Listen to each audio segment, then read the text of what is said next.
مکہ مکرمہ کی ایک معزز خاتون، بڑی مالدار خاتون تھی حضرت خدیجہ، جن کے 2 شوہروں کا انتقال ہو چکا تھا۔ اب وہ کسی سے شادی کرنے کے موڈ میں کبھی نہیں تھی، لیکن وہ بڑی مالدار تھیں۔ انہوں نے اپنا مال تجارت کسی کو دے کر کے انویسٹ کروا کر کے تجارت کرواتی تھیں۔ جب ان کو پتہ چلا محمد صلی اللہ علیہ وسلم بڑے امانت دار ہیں، بڑے ہی دیانتدار ہیں، تو اپنا مال ان کو دیا اور کہا کہ تم تجارت کرو اور نفع کما کر کے لے آؤ۔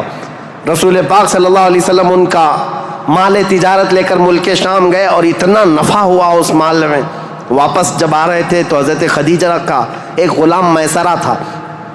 حضرت خدیجہ نے کہا تھا میسرہ تم ہمیشہ محمد پر نظر رکھنا، دیکھتے رہنا یہ کیسی کیسی تجارت کرتے ہیں، کتنا نفع کرتے ہیں، اسی لیے نہیں کہ خرد برد ہوگا، اس لیے کہ مدد کے طور پر۔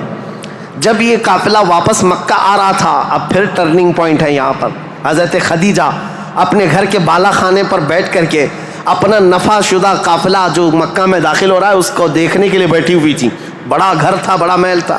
جب وہ اوپر سے نظارہ کر رہی تھی، وہیں سے دیکھ کر کے وہ گرویدہ ہو گئی کہ اتنی دور سے دیکھ رہی تھی، قافلہ صاف نظر نہیں آ رہا تھا، لیکن چہرہ محمد سب سے زیادہ چمکتا ہوا نظر آ رہا ہے۔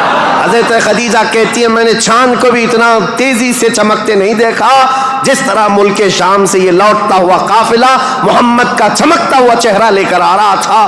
حضرت خدیجہ کہتی ہیں عجیب حالت تھی، قافلہ تو تجارت کر کے آ رہا ہے، لیکن میں نے دیکھا اس قافلے کے اوپر جو دھوپ کا وقت ہے، اس وقت آسمان کا ایک ٹکڑا، بادل کا ایک ٹکڑا سایہ بن کر کے چلتا ہوا آ رہا ہے، جس طرف محمد جا رہا ہے اس طرف وہ ٹکڑا بھی چلتا جا رہا ہے۔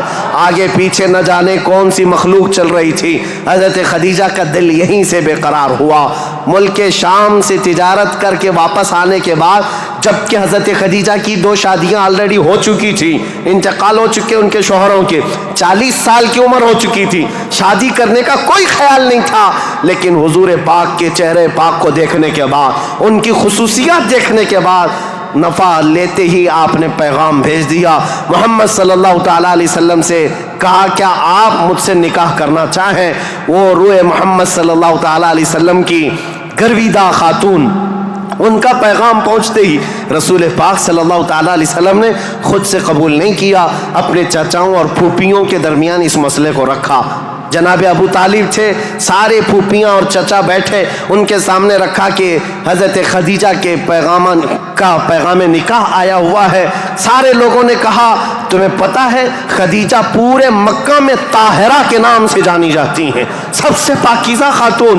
عزت تو ایسی تھی کہ ادنا سے ادنا آدمی بھی اور اونچا سے اونچا آدمی بھی حضرت خدیجہ کی طرف چہرہ اٹھا کر نہیں دیکھتا، ان کی عزت بڑی تھی۔ کہا کہ اگر محمد تمہارے لیے ان کی طرف سے پیغام آیا ہے تو قبول کر لو۔ رسول پاک صلی اللہ تعالیٰ علیہ وسلم نے جواب بھیجا کہ مجھے بتایا گیا ہے کہ مکہ میں سب سے شریف خاتون اگر کوئی ہے تو خدیجہ کا نام ہے۔ میرے عزیزو خاتون شریف کیوں نہ ہوگی؟ اس لیے کہ جس کے پیٹ سے پیدا ہونے والی بیٹی فاطمۃ الزہرا ہو، سیدہ کائنات ہو، تو پھر ماں کا عالم کیا ہو سکتا ہے؟ اللہ کریم نے یہ انتخاب فرمایا تھا۔ رسول کریم صلی اللہ تعالیٰ علیہ وسلم نے اس نکاح کو دل و جان سے پسند کیا۔ نکاح کی تقریب ہوئی، نکاح کی تقریب میں جناب ابو طالب اور حضور کے سارے چچا اور پھوپھیاں بھی شریک ہوئے۔ خطبہ نکاح کا خطبہ جناب ابو طالب نے پڑھا تھا، وہ خطبہ آج بھی موجود ہے جو میرے آقا صلی اللہ تعالیٰ علیہ وسلم کے پہلے نکاح میں خطبہ ہوا تھا۔ اس خطبے کے بعد نکاح مقرر ہونے کے بعد رسول کریم صلی اللہ تعالیٰ علیہ وسلم کی یہ شریک حیات، یہ رفیق حیات، یہ محبوب رب العالمین سیدہ خدیجہ حضور کی ایسی وفا شعار خاتون بن کر کے رہی کہ اللہ کی قسم آج بھی پوری روئے زمین پر جو میرے آقا کی اولاد سادات کے نام سے جانی جاتی ہیں وہ کہیں اور نہیں، وہ خدیجہ کی بیٹ سے پیدا ہونے والی اولاد ہے۔ حضرت خدیجہ کے بطن سے میرے آقا کی 6 اولاد ہوئیں، 3 بیٹے اور 3 بیٹیاں۔ رسول کریم صلی اللہ تعالیٰ علیہ وسلم کی 6 اولاد کی ماں حضرت خدیجہ ہیں۔ یہ بڑی الفت و محبت کی زندگی گزری ہے میرے آقا صلی اللہ علیہ وسلم کی، لیکن جب میرے آقا کی عمر پاک 50 سال کی ہوئی اور حضرت خدیجہ کی عمر اس وقت تقریباً آپ اندازہ کر سکتے ہیں 25 سال زیادہ تھی، 75 سال کی خاتون تھی، 75 سال کی خاتون، اللہ اکبر، 75 سال کی خاتون کس کو کہتے ہیں؟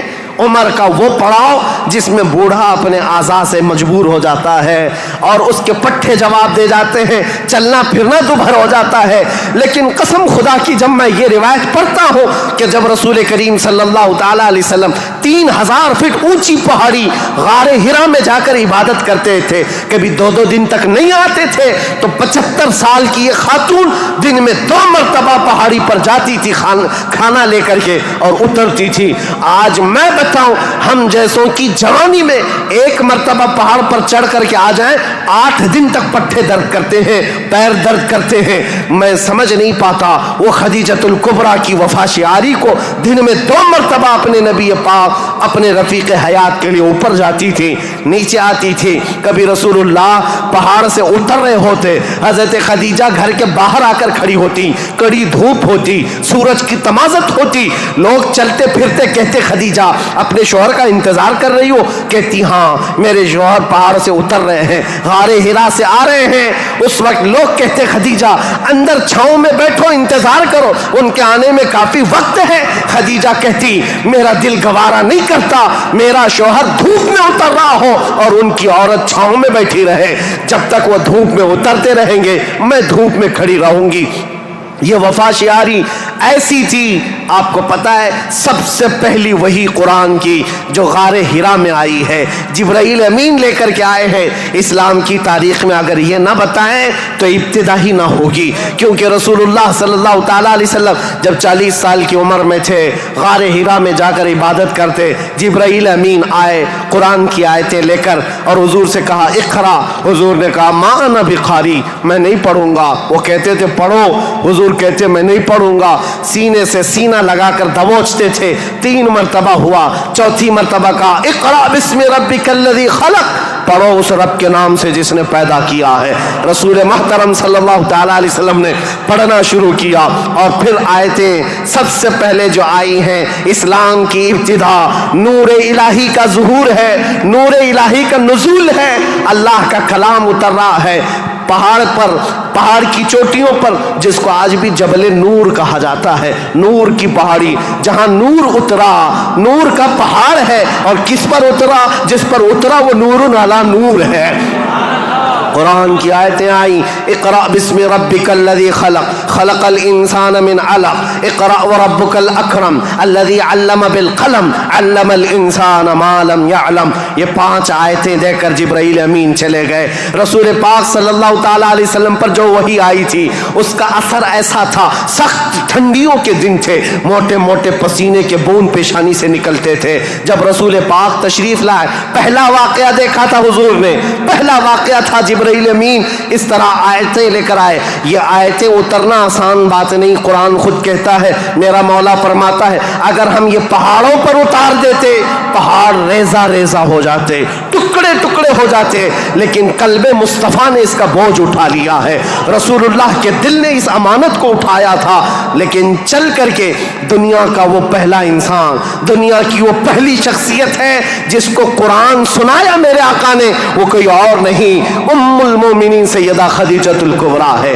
آئے رسول پاک صلی اللہ تعالیٰ علیہ وسلم، گھر آتے ہی فرمایا میرے پاس ایک فرشتہ آیا، سینے سے سینے لگایا اور اس نے یہ آیتیں اللہ کی طرف سے سنائی، مجھے کمبل اڑاؤ، زمیلونی زمیلونی، بار بار کہتے مجھے کمبل اڑاؤ، سخت ٹھنڈیاں لگ رہی ہیں۔ سیدہ خدیجۃ الکبریٰ کی باتیں یاد رکھو، تاریخ میں آج بھی لکھی ہوئی ہیں۔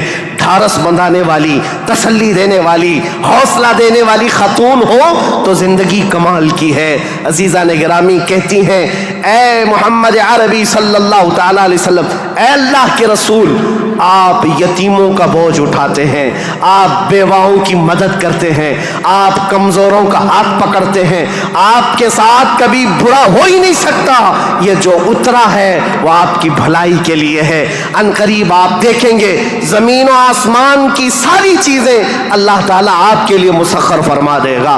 یہ خدیجۃ الکبریٰ رضی اللہ تعالیٰ عنہ کی حوصلہ افزائیاں تھی۔ یہاں سے میرے آقا صلی اللہ تعالیٰ علیہ وسلم پھر مکہ تشریف لائے، اور آپ کو پتہ ہے سب سے پہلے مکہ مکرمہ میں اب تاریخ اسلام کی شروعات ہے۔ تاریخ اسلام کی شروعات ہے۔ اسلام کی تاریخ سے پہلے میں نے اتنا بیک گراؤنڈ بتا دیا، تاریخ بتا دی، حالات بتا دیے، سیاسی حالات، مذہبی حالات، اخلاقی حالات۔ اب جو شروعات ہوئی وہ کہاں سے؟ غار حرا سے شروعات ہوئی، اور اس کے بعد سب سے پہلے گھر آئے میرے آقا، اور سب سے پہلا مسلمان جو اسلام میں داخل ہوتا ہے وہ کوئی اور نہیں، ام المومنین خدیجۃ الکبریٰ ہے۔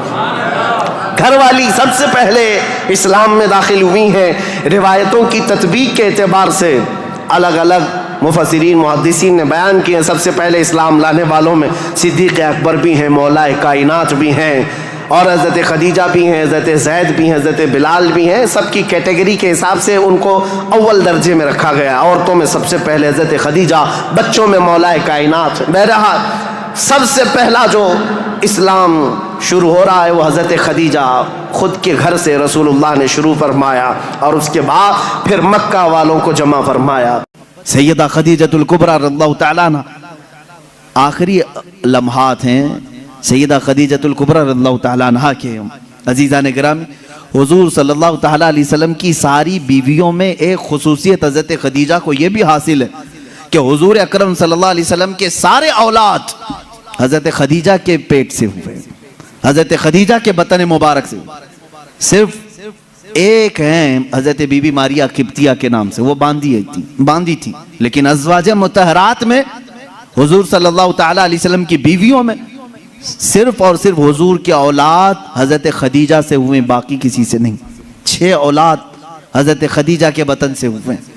حضور پاک صلی اللہ تعالیٰ علیہ وسلم کی اولاد کی ماں حضرت خدیجہ، بلکہ یوں سمجھو آج پوری کائنات میں پھیلے ہوئے سادات کی بھی ماں حضرت خدیجۃ الکبریٰ۔ یوں تو حضور کی اور بھی ازواج مطہرات ہیں، سادات کی کوئی اور ماں ہو سکتی، حضور صلی اللہ تعالیٰ علیہ وسلم کی الگ الگ بیویوں سے الگ الگ نسل ہوتی، لیکن رب ذوالجلال نے حضور صلی اللہ تعالیٰ علیہ وسلم کے اولاد کی ماں ہونے کی شان صرف حضرت خدیجہ کے سر رکھا ہے۔ حضرت خدیجۃ الکبریٰ رضی اللہ تعالیٰ عنہ سے آخری بیٹی سیدہ کائنات فاطمۃ الزہرا رضی اللہ تعالیٰ عنہ۔ اب سنیے حدیث پاک، حضور پاک صلی اللہ تعالیٰ علیہ وسلم کی یہ رفیقہ حیات، اپنی زندگی کی شریک حیات، جنہوں نے اپنا سب کچھ حضور کے لیے لٹایا تھا، آخری وقت جب آیا حضرت فاطمہ کو بلاتی ہیں۔ حضور پاک صلی اللہ تعالیٰ علیہ وسلم اس وقت باہر تھے، حضرت فاطمہ سے کہتی ہیں خدیجہ رضی اللہ تعالیٰ عنہ، بیٹی مجھے لگتا ہے میرے آخری دن ہیں۔ حضرت فاطمہ رضی اللہ تعالیٰ عنہ کی عمر چھوٹی تھی اس وقت، اور کہتی کیا ہے، مجھے میری طبیعت کی فکر نہیں، فاطمہ میرے جانے کے بعد اپنے بابا کا خوب خیال کرنا۔ حضور صلی اللہ تعالیٰ علیہ وسلم کے متعلق وصیت کر رہی ہیں، حضرت فاطمہ سے کہہ رہی میں نے زندگی کے ہر لمحے یہ کوشش کرتی رہی کہ رسول پاک صلی اللہ تعالیٰ علیہ وسلم کے دل اقدس پر ایک ہلکی خراش بھی نہ آنے پائے۔ اے فاطمہ تم میں سے کوئی بھی اپنے باپ کے متعلق ایک ہلکی خراش آنے والا بھی معاملہ نہ کرنا۔ اس مرض کی وقت یہ وصیت کر رہی ہیں جس مرض میں آپ کی وفات ہوئی۔ حضرت خدیجہ رضی اللہ تعالیٰ عنہ اور دنیا کی مالدار خاتون تھیں، بڑی مالدار تھیں مکہ کی، لیکن جانتے ہیں آخر وقت وصیت کیا کر رہی؟ حضرت فاطمہ سے کہتی ہیں ابا جان سے جا کر یہ ایک بات میری کہہ دینا، اگر میری آنکھیں بند ہو گئیں تو صرف مجھے قبر میں اتارنے کے وقت وہ اپنا جبہ یا اپنی چادر مجھے دیتے ہیں، بس وہ اپنی چادر میں لپیٹ کر مجھے دفن کریں، اس کے علاوہ مجھے کوئی اور خواہش نہیں۔ یہ حضرت خدیجہ کی آخری وصیت تھی۔ حضور پاک صلی اللہ تعالیٰ علیہ وسلم کی وہ رفیقہ حیات جنہوں نے زندگی میں حضور کے ہر قدم پر ساتھ دیا ہے، ہر قدم پر۔ جب یہ بات حضرت فاطمہ نے اپنے والد گرامی حضور صلی اللہ علیہ وسلم کے پاس آ کر کہا، جانتے ہو میرے آقا نے کیا کہا؟ حضرت خدیجہ رضی اللہ تعالیٰ عنہ کی وفات ہو چکی تھی اور ان کو دفن کیا گیا حضور کی چادر مبارک میں۔ حضور صلی اللہ علیہ وسلم نے خود اپنے ہاتھوں سے ان کو قبر میں اتارا۔ جنت المعلا مکہ کے قبرستان میں وہ آج بھی آرام فرمائے۔ حضرت فاطمہ نے کہا ابا، اماں کی صرف یہ خواہش تھی، انہوں نے مجھ سے کہا تھا فاطمہ بابا سے کہہ دینا میرے آخری وقت اپنی چادر دے کر مجھے دفن کریں۔ میرے آقا کی آنکھوں سے بڑے بڑے آنسوؤں کے قطرے نکلے۔ حضور فرماتے ہیں فاطمہ گواہ ہو جا، خدیجہ نے مجھ سے صرف چادر مانگی، اگر وہ میرے جسم کی چمڑی مانگتی تو بھی میں اتار کے دیتا۔ اللہ کے رسول صلی اللہ علیہ وسلم نے فرمایا اگر میرا جلد وہ مانگتی، اگر میرے جسم سے وہ میری جلد مانگتی وہ بھی میں اسے اتار کر دیتا۔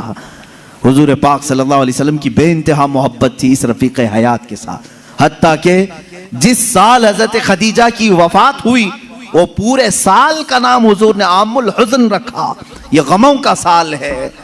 میرے آقا صلی اللہ علیہ وسلم بہت غمگین تھے آپ کی وفات پر۔ ایک لائف پارٹنر دنیا سے چلا جائے تو میرے عزیزو واقعی دل کا صدمہ ہے یہ۔ لوگ تو یہ سمجھتے ہیں بیوی کھیلنے کا نام ہے، بیوی صرف اور صرف مزے لینے کا نام ہے، ایک مشین کا نام ہے، اپنے گھروں کے کام کاج کرانے والی باندیوں کا نام ہے۔ ایسا نہیں ہے، بلکہ تمہارا اور اس کا جسم جب ملتا ہے تو یوں سمجھ لو اب جسم دو ہوں گے لیکن جان ایک ہو جاتی ہے، اور وہی حقیقی زندگی ہے۔ جن کی زندگیوں میں اس طرح کی محبت نہیں وہ جہنم بن جاتی ہے دنیا میں۔ شوہر چھوٹی چھوٹی بات پر عورت کے پیچھے لگا ہوا ہے، عورت چھوٹی چھوٹی بات پر مرد کے سر پر چڑھی ہوئی ہے، کون سی خاک زندگی گزار رہے ہو؟ رسول پاک صلی اللہ تعالی علیہ وسلم نے آسمانوں کی خبر دی، حضرت خدیجہ نے قبول کر لی۔ یہ اور بات ہے کہ وہ اللہ کے رسول تھے، ان کی ہر بات تسلیم کرنا ضروری، لیکن وہ ہمارے لیے نمونہ عمل بھی ہیں۔ اللہ نے قرآن میں ہمارے لیے فرمایا تمہارے لیے رسول کی زندگی سب سے بہترین نمونہ ہے، آئیڈیل ہے۔ عورتوں کو چاہیے کہ وہ ماں خدیجہ کے اخلاق کو سیکھیں، اپنے شوہر کے ساتھ کہاں کہاں کھڑا ہونا چاہیے، اور مردوں کو یہ چاہیے کہ اپنی بیویوں کی مواسات، ان کی غم کے متعلق ان کے حالات کی خبر گیری کیسے کیا جائے۔ جب بیمار ہو جائے عورت تو تمہارے اوپر یہ فرض ہے میرے عزیز کہ اس کی تیمارداری کرو۔ آج کتنی بری رسم ہے، کتنا برا رواج ہے، جیسے عورت بیمار ہو جائے اسے بھگا دیا جائے، جاؤ اماں کے پاس مائکے میں چلی جاؤ، جب ٹھیک ٹھاک ہونا تو آ جانا۔ تم نے اس سے جو قبلتو کہا تھا، نکاح میں قبول کیا تھا، کیا صرف اچھی اچھی چیزیں قبول کیا تھا؟ یہی حال اگر تمہارے ساتھ ہو جائے، نکاح کر لیا، 4 مہینے کے بعد تمہارا پیر سڑ گیا، کیا کرو گے؟ میرے عزیزو، زندگی میں دونوں قسم کے معاملات میں نے دیکھے۔ بعض وہ عورتیں ہیں جو اپنے مردوں کی معذوری کے زمانے میں بھی ان کے ساتھ لگی رہیں اور وہ جنتی عورتیں ہیں، اور اسی طرح بعض وہ مرد ہیں جنہوں نے عورتوں کی بیماری میں بھی ان کا ساتھ دیا۔ السلام علیکم ناظرین، اسی طرح کے اسلامک ویڈیو دیکھنے اور سننے کے لیے ہمارے چینل کو سبسکرائب کریں۔ جزاک اللہ خیرن جزا۔ السلام علیکم ورحمۃ اللہ وبرکاتہ۔